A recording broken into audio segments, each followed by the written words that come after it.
ये कहानी है रवि नाम के एक छोटे से लड़के की। रवि एक ऐसे गरीब परिवार में पैदा हुआ था जहां 2 वक्त की रोटी जुटाना भी बहुत मुश्किल था। उसके पिता दिहाड़ी मजदूर थे और माँ दूसरों के घर बर्तन मांजने जाती थी। पढ़ाई लिखाई का तो सवाल ही नहीं था, क्योंकि घर चलाने के लिए हर किसी को मेहनत करनी पड़ती थी। रवि जब सिर्फ 10 साल का था तभी उसने अपने आसपास की गरीबी को अच्छे से समझ लिया था। माँ बाप कई बार भूखे रह जाते ताकि बच्चों को खाना मिल सके। रवि यह सब देखता और सोचता, क्या मेरी जिंदगी हमेशा ऐसी ही रहेगी? क्या मैं कभी अपनी किस्मत बदल पाऊंगा? लेकिन उस उम्र में उसके पास कोई और रास्ता नहीं था। पढ़ाई छोड़कर रवि ने कचरा बीनना शुरू किया। सुबह सुबह हाथ में एक फटा हुआ बोरा और नंगे पांव वह गली गली घूमता और प्लास्टिक की बोतलें, रद्दी और कबाड़ उठाता। कई बार लोग उसका मजाक उड़ाते, देखो ये है कचरा वाला लड़का। पर रवि चुप रहता। उसके दिल में दर्द तो होता था, मगर कहीं ना कहीं एक आग भी जलती थी। एक दिन मैं सबको दिखाऊंगा कि मेरी औकात सिर्फ कचरा उठाने की नहीं है। रोजाना रवि कबाड़ बेचकर कुछ रुपये घर लाता।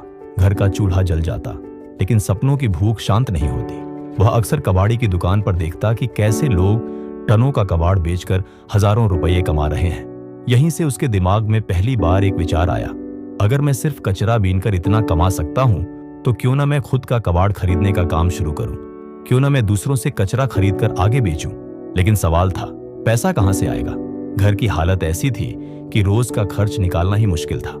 फिर भी रवि ने हार नहीं मानी। उसने ठान लिया कि कुछ पैसे बचाकर एक दिन खुद का धंधा शुरू करेगा।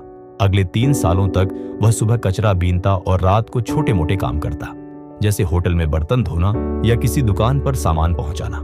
धीरे धीरे उसने 10,000 रुपये जोड़ लिए। रवि ने अपने गांव के पास एक छोटा सा टिन का शेड किराए पर लिया। वही उसकी पहली दुकान बनी। उसने लोगों को बताना शुरू किया कि वह पुराने अखबार, प्लास्टिक, लोहे और कबाड़ का माल खरीदेगा। शुरुआत में लोग हंसे, अरे तू तो खुद कचरा बीनने वाला है, अब कबाड़ी बनेगा। लेकिन रवि ने किसी की बात पर ध्यान नहीं दिया। दिन रात वह मेहनत करता, कभी रिक्शे पर कबाड़ ढोता, कभी खुद बोरा उठाता। लेकिन अब वह सिर्फ बीनने वाला नहीं था, वह खरीदने और बेचने वाला बन चुका था। धीरे धीरे लोग उसकी ईमानदारी और मेहनत पर भरोसा करने लगे। रवि कभी किसी का पैसा नहीं काटता था और समय पर सही रेट देता था। यही उसका सबसे बड़ा हथियार था। कुछ सालों में रवि की छोटी सी दुकान एक बड़े गोदाम में बदल गई। अब वह सिर्फ गांव में ही नहीं, शहर से भी कबाड़ खरीदने लगा।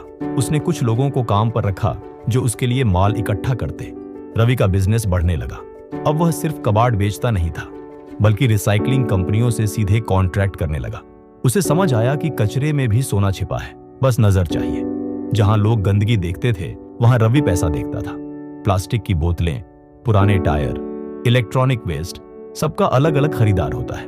रवि ने रिसर्च की, सीखा और अपना नेटवर्क बढ़ाया। कुछ ही सालों में उसका कारोबार लाखों से करोड़ों तक पहुंच गया। रवि कहता है, अगर मैं अपनी किस्मत को कोसता रहता और यह सोचता कि मैं गरीब हूं, तो शायद आज भी गली में कचरा बीन रहा होता। लेकिन मैंने ठान लिया था कि जो काम मेरे पास है उसी को अपनी ताकत बनाऊंगा। उसकी यही सोच उसे भीड़ से अलग बनाती है। आज रवि के पास अपने ट्रक हैं, अपने गोदाम हैं और सैकड़ों लोग उसके लिए काम करते हैं। वह न सिर्फ करोड़ों का बिजनेस कर रहा है, बल्कि गरीब बच्चों की पढ़ाई का खर्च भी उठाता है। रवि कहता है, मुझे पता है भूखे पेट पढ़ाई करना कितना मुश्किल है, इसलिए मैं नहीं चाहता कि कोई बच्चा मेरी तरह पढ़ाई छोड़ने पर मजबूर हो। दोस्तों, यह कहानी हमें सिखाती है, पहला, काम छोटा बड़ा नहीं होता, सोच छोटी बड़ी होती है। दूसरा, अगर आप किसी भी काम को इज्जत और मेहनत से करेंगे तो वही काम आपको आगे ले जाएगा। तीसरा, मुश्किल हालात आपकी किस्मत तय नहीं करते, बल्कि आपकी सोच और हिम्मत तय करती है कि आप कहां तक पहुंचेंगे। और चौथा, सफलता उसी को मिलती है जो हालात से लड़ता है और मौके खोजता है। रवि का जीवन इसका सबसे बड़ा उदाहरण है। जिस बच्चे को लोग कचरा वाला कहकर बुलाते थे, आज वही बच्चा करोड़ों का मालिक है। तो दोस्तों, अगर कभी आपको लगे कि हालात आपके खिलाफ हैं, याद रखना, रवि जैसे लोग भी थे जिन्होंने कचरे से अपनी किस्मत बनाई। आपके अंदर भी वही ताकत है, बस आपको अपनी सोच बदलनी है और मेहनत करनी है। सोच बदलो, जिंदगी खुद बदल जाएगी।